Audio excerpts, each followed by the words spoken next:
po si Christopher Cabrera, isang aspiring CPRer. Ako po ay nakadalo ng karang meet and greet lang po. Kasama po ibang mentor at mga kasama kong aspiring CPRers din po na gusto makapagtrabaho sa barko.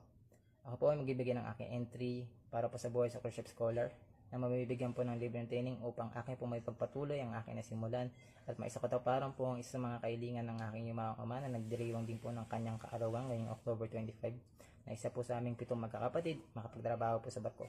Kaya ako man po ang mapili na mabigyan po ng libreng training, ito ay magiging hakbang patungo po sa pag-unlad at makatulong na rin po sa aking pamilya.